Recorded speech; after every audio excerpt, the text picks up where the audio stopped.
मुंबईच्या पवईत 17 मुलांना ओलीस ठेवणाऱ्या माथेपुरेमुळे खळबळ. रोहित आर्यचा पोलिसांच्या एन्काउंटरमध्ये मृत्यू. सरकारनं कंत्राटाचे पैसे बुडवल्याचा आर्यचा आरोप.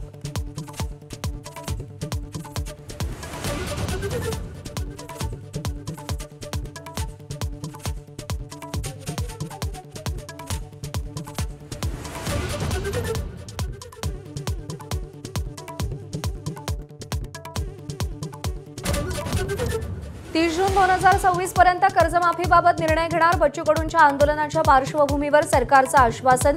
कर्जमाफीसाठी सरकारकडून उच्चाधिकार समितीचीही नेमणूक.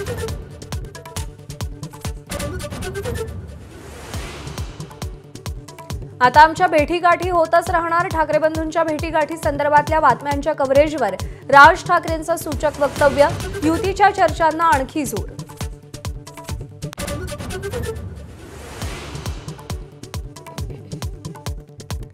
शिवरायांच्या गडावर नमो सेंटर उभी केल्यास फोडून काढू. राज ठाकरेंचा थेट सरकारला इशारा. तर मुख्यमंत्री पदासाठी किती लाचारी पत्करणार. एकनाथ शिंदेंवर राज ठाकरेंची पहिल्यांदाच जहरी टीका.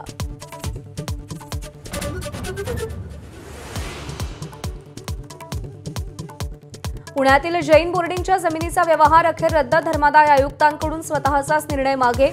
व्यवहारापोटी बिल्डरनं दिलेले 230 कोटी रुपये परत मिळवण्यासाठी कोर्टात जावं लागणार. सरदार पटेल यांच्या 150व्या जयंतीनिमित्त आज एकता दिन सोहळा. पंतप्रधान मोदी स्टॅच्यू ऑफ युनिटी इथे पुष्प अर्पण करणार. तर देशभरात एकता दौडचं आयोजन.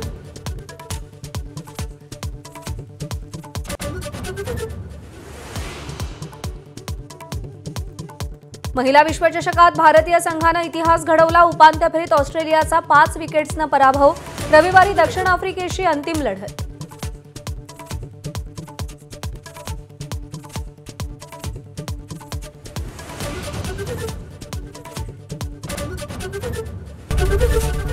एबीपी माझा, उघडा डोळे बघा नीट.